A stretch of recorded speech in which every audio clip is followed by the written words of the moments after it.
অগ্নিকাণ্ডের পর সোহরাওয়ার্দী হাসপাতাল পরিত্যক্ত ভবনে পরিণত। 1200 রোগীকে সরিয়ে নেওয়া হয়েছে বিভিন্ন হাসপাতালে। আগুন যখন সিভিয়ার আকার নিল তখন আমরা শুধুমাত্র মেডিকেল স্টুডেন্ট আর কিছু ভলেন্টিয়ার ছিল, তারা সবাই মিলে যত রোগী আছে তাদেরকে ট্রান্সফার করার ব্যবস্থা করছি। বেসরকারি অ্যাম্বুলেন্স ফোন দিয়ে দিলাম যে সমস্ত অ্যাম্বুলেন্স যাতে সোহরাওয়ার্দী হসপিটালে চলে আসে। সোহরাওয়ার্দী হাসপাতালে তাদের থাকার ব্যবস্থাটুকু নয়, আমরা থাকার ব্যবস্থাটুকু দিচ্ছি। মিনিমাম 8-10 জন পেশেন্টকে আমরা মনে করি যে অলরেডি তাদের লাইফ সেভ করেছি। চিকিৎসা সেবা শুরু হওয়া নিয়ে অনিশ্চয়তা।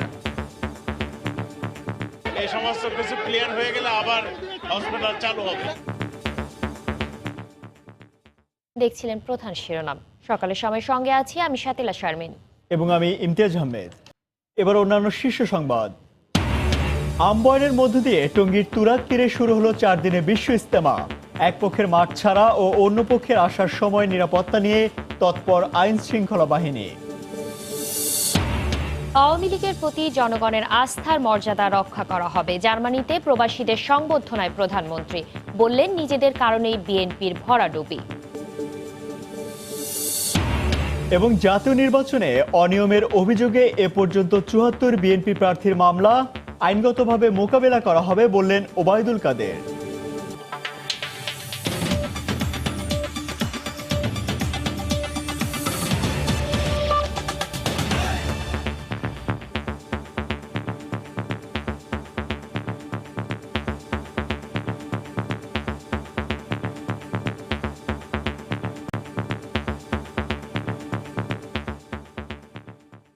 ট্রিপল নাইনে জরুরি কল আর সর্বস্তরের মানুষের আন্তরিক উদ্ধার তৎপরতায় রক্ষা পেল আগুন লাগা শহীদ সোহরাওয়ার্দী মেডিকেল কলেজ হাসপাতালের প্রায় 1200 রোগীর প্রাণ। তবে মাসখানেক আগে মহড়া হওয়া হাসপাতালের স্টোর রুমে কিভাবে লাগলো আগুন, তাৎক্ষণিকভাবে উত্তর মেলেনি তার। উত্তরের খোঁজে গঠন করা হয়েছে 7 সদস্যের তদন্ত কমিটি। হাসপাতালটির জরুরি বিভাগ চালু থাকলেও পুরোপুরি চিকিৎসা সেবা চালু হতে ঠিক কত সময় লাগবে তা এখনো বলতে পারছেন না কেউ। রোগী না থাকায় হাসপাতাল ভবন যেন এক পরিত্যক্ত ভবনে পরিণত হয়েছে। বৃহস্পতিবার বিকেল 5:30টার দিকে শহীদ সোহরাওয়ার্দী মেডিকেল কলেজ হাসপাতালের স্টোর রুম থেকে লাগা আগুন তৃতীয় তলার শিশু ওয়ার্ড পর্যন্ত ছড়িয়ে পড়লে আতঙ্ক গ্রাস করে চিকিৎসাধীন 1200 রোগীসহ চিকিৎসক ও হাসপাতাল কর্মীদের। হাসপাতালের একজন গাড়ি চালক জাতীয় জরুরি হটলাইন 999-এ কল করে সাহায্য চাওয়ার পর পাল্টে যায় পুরো দৃশ্যপট। 999-কে ফোন দিছি, 999 আমাকে সম্বোধনা করছে, স্যার আপনার কি সহযোগিতা করতে পারি। তখন আমি বললাম যে আমার শহীদ সোহরাওয়ার্দী মেডিকেল কলেজ হাসপাতালে আগুন লাগছে, এখানে ফায়ার সার্ভিসের ব্যবস্থা করেন আপনারা যত দূরত্ব পারেন, এবং আমাদের এখানে কিছু অ্যাম্বুলেন্সের প্রয়োজন। তবে তার আগে উদ্ধার তৎপরতায় হাত লাগান শহীদ সোহরাওয়ার্দী মেডিকেল কলেজ ও পাশের শেরেবাংলা কৃষি বিশ্ববিদ্যালয়ের শিক্ষার্থীরা। আগুন যখন সিভিয়ার আকার নিল তখন আমরা শুধুমাত্র মেডিকেল স্টুডেন্ট আর কিছু ভলেন্টিয়ার ছিল, তারা সবাই মিলে যত রোগী আছে তাদেরকে ট্রান্সফার করার ব্যবস্থা করছি। যেহেতু আমার কারেন্ট থেকে আমার আগুনের সূত্রপাত হয়েছে, সো কারেন্ট অফ করে দেওয়া হয়েছে এবং দেখা যায় ভিতরে এত অন্ধকার, তো আমরা সবাই মোটামুটি ঢুকলাম। সাথে বাহিরের যারা ছিল বা আমাদের হাসপাতালে যেহেতু কাজ চলতেছে অনেক কর্মচারী ছিল, ওরাও আসলো। 999-এর ডাকে সাড়া দিয়ে ঘটনাস্থলে হাজির হন র্যাব, পুলিশ ও ফায়ার সার্ভিসের কর্মীরা। শুরুতে পানি স্বল্পতার কারণে নিয়ন্ত্রণের যুদ্ধে বেগ পেতে হলেও 2.5 ঘন্টার মাথায় 16 ইউনিট দমকল কর্মীর চেষ্টায় বশমানে আগুন। আমাদের প্রথম পানির স্বল্পতা ছিল, আগুনের সূত্রপাত আমরা শুনে স্টোরের ভিতর থেকে, ওখানে কোনো অনেক ফ্লেমেবল ম্যাটেরিয়াল আছে গ্রাউন্ড ফ্লোরে, এখান থেকে আগুনটা উপর দিকে চলে গেছে আসলে, বাট ডিটেল ওটা আমরা তদন্ত করে বলতে পারবো। ছাত্র, শিক্ষক, পুলিশ সবাই সমবেতভাবে আমরা সবগুলো রোগীকে বের করে এনে বিভিন্ন আশপাশের হসপিটালগুলো থেকে অ্যাম্বুলেন্স এনে সব অ্যাম্বুলেন্সের মাধ্যমে অন্যান্য হসপিটাল এবং ক্লিনিকগুলোতে আমরা প্রেরণ করেছি। আগুন নিয়ন্ত্রণের লড়াইয়ের পাশাপাশি চলে রোগীদের সরিয়ে নেওয়ার কাজ। সরকারি বেসরকারি শতাধিক অ্যাম্বুলেন্স বিনে পয়সায় হাজারেরও বেশি রোগীকে পৌঁছে দেয় রাজধানীর বিভিন্ন হাসপাতালে। যখন আমরা খবর পেলাম যে সোহরাওয়ার্দীতে আগুন লাগছে, সোহরাওয়ার্দী হসপিটালে আগুন লাগছে, তখন আমরা সারা ঢাকা শহরে বেসরকারি অ্যাম্বুলেন্স ফোন দিয়ে দিলাম যে সমস্ত অ্যাম্বুলেন্স যাতে সোহরাওয়ার্দী হসপিটালে চলে আসে। আমাদের এইখানে 1100 থেকে 1200 রোগী ভর্তি ছিল। আগুন লাগার খবর ছড়িয়ে পড়ার কিছুক্ষণের মধ্যেই হাসপাতাল পরিদর্শনে আসেন স্বাস্থ্যমন্ত্রী, প্রতিমন্ত্রী এবং স্বরাষ্ট্রমন্ত্রী।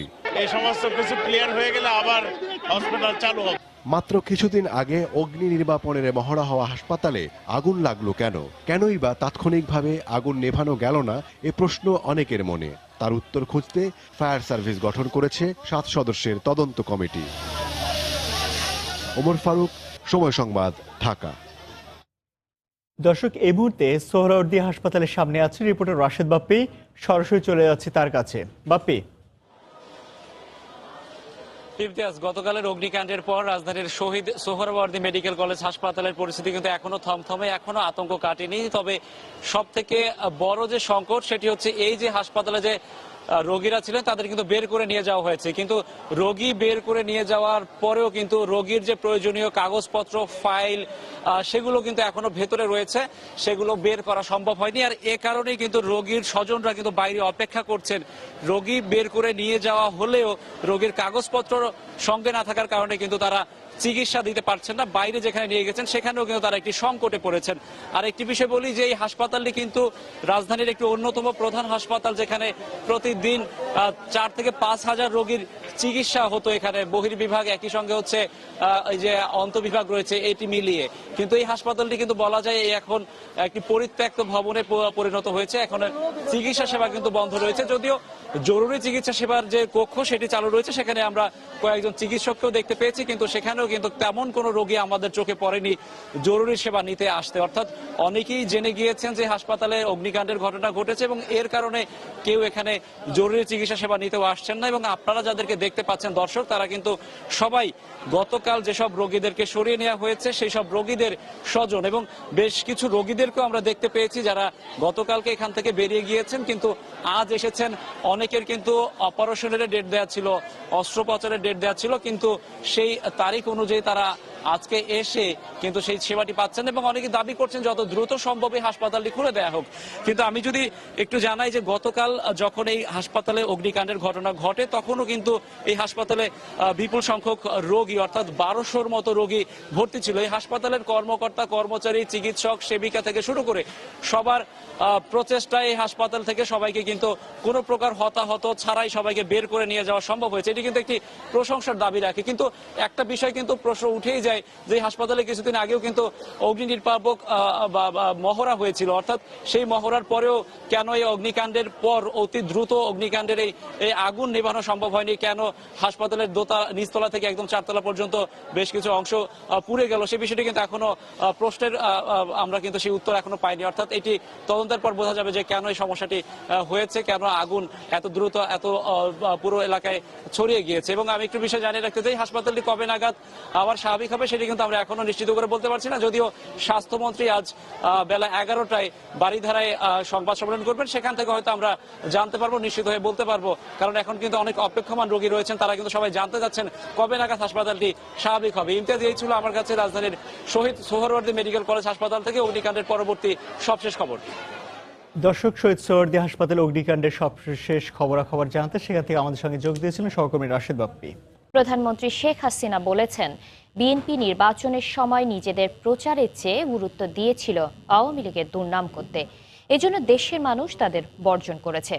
স্থানীয় সময় বৃহস্পতিবার সন্ধ্যায় রাজধানীর মিউনিখে প্রবাসী বাংলাদেশিদের দেয়া এক সংবর্ধনা অনুষ্ঠানে প্রধানমন্ত্রী আরও বলেন, আওয়ামী লীগের প্রতি জনগণের আস্থার মর্যাদা রক্ষা করা হবে।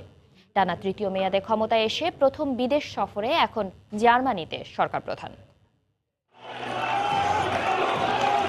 টানা 3য় মেয়াদে সরকার প্রধানের দায়িত্ব গ্রহণের পর 1.5 মাসের মাথায় প্রথমবারের মতো বিদেশ সফরে প্রধানমন্ত্রী শেখ হাসিনা এখন জার্মানির মিউনিখে। নিরাপত্তা সংক্রান্ত বিশ্বের থিঙ্ক ট্যাঙ্ক খ্যাত ফোরাম মিউনিখ সিকিউরিটি কনফারেন্সে অংশ নিতে বৃহস্পতিবার স্থানীয় সময় দুপুরে তিনি জার্মানিতে পৌঁছান। সন্ধ্যায় মিউনিখের শেরাটন হোটেলে প্রবাসী বাংলাদেশিদের দেয়া সংবর্ধনায় অংশ নেন সরকার প্রধান শেখ হাসিনা। চতুর্থবারের মতো দেশের প্রধানমন্ত্রী হওয়ায় শেখ হাসিনাকে শুভেচ্ছা জানান ইউরোপে বসবাসরত বাংলাদেশিরা। অনুষ্ঠানে প্রধানমন্ত্রী বলেন, নির্বাচনে নিজেদের কারণেই ভরাডুবি হয়েছে বিএনপির। তাদের প্রচারণায় সবথেকে বেশি স্থান পেয়েছে আওয়ামী লীগের বিরুদ্ধে গিবাদ গাওয়া, আওয়ামী লীগের বিরুদ্ধে অপপ্রচার করা। কিন্তু বাংলাদেশের মানুষ আওয়ামী লীগ ক্ষমতায় থেকে তাদের উন্নয়নে যে কাজগুলি করেছে এটা তো মানুষই তার ফল ভোগ করেছে। এখন তারা নানা ধরনের কথা প্রচার করে নির্বাচনকে প্রশ্নবিদ্ধ করতে চাচ্ছে। আর এর পিছনে জামাত, বিএনপি সহ বেশ কিছু এই যে ঐক্য ফ্রন্ট তারা এই কাজটাই করে যাচ্ছে। দেশের উন্নয়নে অবিরত কাজ করে যাওয়ার ঘোষণা দিয়ে প্রধানমন্ত্রী বলেন, জনগণকে দেয়া সব নির্বাচনী ওয়াদা পূরণ করা হবে। জনগণ আবার বিশ্বাস রেখেছে, আস্থা রেখেছে। একটানা তৃতীয়বারের মতো সরকার এসেছি, একটা কঠিন এভাবে আসা, তবুও মানুষের আস্থা বিশ্বাস নিয়ে এসেছি। কাজে মানুষের জন্য কাজ করে যাব, এটাই আমার লক্ষ্য। সেজন্য আমি বলতে চাই, the woods are lovely, dark and deep, but I have promises to keep and miles to go before I sleep and miles to go before I sleep. Munich security কনফারেন্সের উদ্বোধনী অনুষ্ঠানে যোগ দেয়া সহ শুক্রবার প্রধানমন্ত্রী অংশ নেবেন বেশ কয়েকটি দ্বিপক্ষীয় বৈঠকে। চলার পথ যত কষ্টই হোক। সময় সংবাদ, মিউনিখ, জার্মানি। আম্বয়নের মধ্য দিয়ে টঙ্গীর তুরাগ তীরে শুরু হয়েছে 54তম বিশ্ব ইজতেমা। ফজর নামাজের পর মুসল্লি উম্মার দ্বিতীয় বৃহত্তম এই সমাবেশ শুরু হয়। আজ ইজতেমা ময়দানে লাখো মুসল্লির অংশগ্রহণে হবে জুমার নামাজ। তাবলিগ জামাতের দুপক্ষের মুরব্বীদের মধ্যে যে দূরত্ব হয়েছিল তা নিরসন করে এবার একদিন বাড়িয়ে টানা 4 দিন বিশ্ব ইজতেমা অনুষ্ঠিত হওয়ার কথা রয়েছে। মাওলানা জোবায়েরপন্থীরা 16 ফেব্রুয়ারি আখিরি মোনাজাত শেষে মাঠ ছাড়বেন। সাতপন্থীরা 17 ফেব্রুয়ারি ফজরের নামাজের পর মাঠে প্রবেশ করে দুদিন ইজতেমা কার্যক্রম পরিচালনা করবেন। এদিকে ইজতেমায় আগত দেশি বিদেশি মুসল্লিদের নিরাপত্তায় প্রস্তুত রয়েছে আইনশৃঙ্খলা রক্ষা বাহিনীর বিপুল সংখ্যক সদস্য।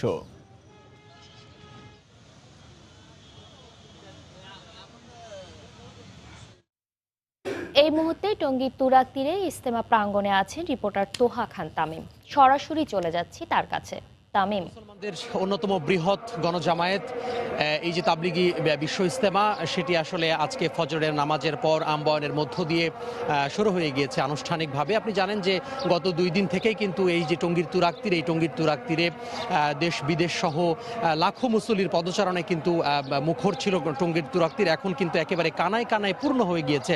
আপনাকে আমি একটু দেখাতে চাই সাথীলা, সেটি হচ্ছে যে এই মুহূর্তে কিন্তু ইজতেমার প্রতিটি ইঞ্চি বলা যায় যে মুসল্লিদের যে পদচারণায় একেবারে কানায় কানায় পূর্ণ হয়ে গিয়েছে।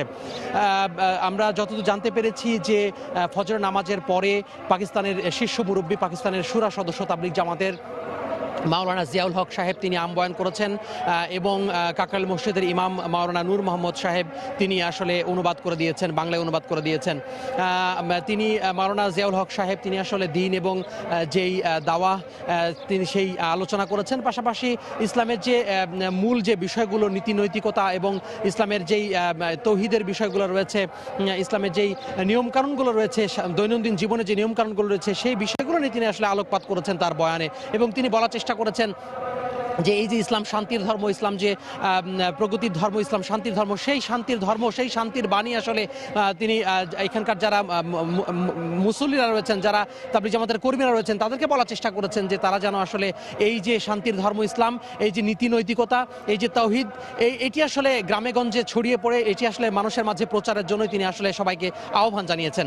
সাথীলা, বলে রাখি যে এই মুহূর্তে বয়ান করছেন ভারতীয় মাওলানা জুবাইর হাসান এবং তাকে অনুবাদ করে দিচ্ছেন বাংলায় কাকরাইল মসজিদের ইমাম মাওলানা নূর মোহাম্মদ। এবং তিনিও কিন্তু দিনের যে দাওয়াত, সেই দাওয়াত তিনি দিচ্ছেন মুসল্লিদের। কিছুক্ষণ পরেই কিন্তু সকালের যে নাস্তা, সেই নাস্তার বিরতি দেওয়া হবে এবং এরপরেই কিন্তু আবারও আলোচনা শুরু হবে এবং প্যান্ডেলের ভেতরে যে ছোট ছোট খিত্তা রয়েছে, সেই খিত্তায় দিনের যে আলোচনা, সেই দিনই আলোচনা ছোট ছোট জামাতে ভাগ হয়ে, ছোট ছোট দলে ভাগ হয়ে দিনে যে আলোচনা, সেই দিনই আলোচনা চলবে।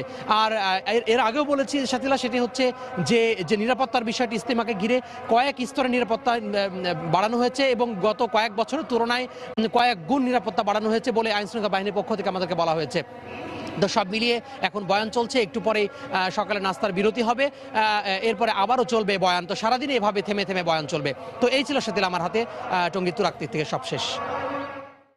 টঙ্গী তুরাগ তীর থেকে যোগ দিয়েছিলেন সহকর্মী তোহা খান তামিম। একাদশ জাতীয় সংসদ নির্বাচনে অনিয়মের অভিযোগ এনে হাইকোর্টে এখন পর্যন্ত বিএনপির 74 প্রার্থী মামলা করেছেন। বৃহস্পতিবার সকালে বিএনপির প্রার্থীরা হাইকোর্টের নির্বাচনী বেঞ্চে এসব মামলা দায়ের করেন। নির্বাচনী কেন্দ্রে বিভিন্ন অনিয়মের বিষয়ে মামলার নথিতে উল্লেখ করা হয়। বাদীপক্ষের আইনজীবীরা বলেন, বিভিন্ন অনিয়মের নথি হাতে পেতে সময় লাগায় মামলা দায়ের করতে বেশি সময় লেগেছে। এর মধ্যে নির্বাচনী বিরোধ নিষ্পত্তির জন্য 6টি বেঞ্চ গঠন করেছেন প্রধান বিচারপতি। নির্বাচনী বেঞ্চে বিএনপি প্রার্থীদের মামলা আইনগতভাবে মোকাবেলা করা হবে বলে জানিয়েছেন আওয়ামী লীগের সাধারণ সম্পাদক ওবায়দুল কাদের। বৃহস্পতিবার সকালে ধানমন্ডিতে দলীয় সভাপতির রাজনৈতিক কার্যালয়ে সংবাদ সম্মেলনে তিনি বলেন, নিজেদের অস্তিত্ব টিকিয়ে রাখতেই তারা এ পদক্ষেপ নিয়েছে। এ সময় ঐক্যফ্রন্টের গণশুনানি কর্মসূচিকে গণতামাশা বলে উল্লেখ করেন ওবায়দুল কাদের। ডক্টর কামাল হোসেনের নাম উচ্চারিত হয় প্রধান বিচারপতি হিসাবে, তো সেটা কি গণশুনানি? সেটা তো গণতামাশা হয়ে যাবে। আন্দোলনেও পরাজিত হয়, নির্বাচনেও পরাজিত হয়।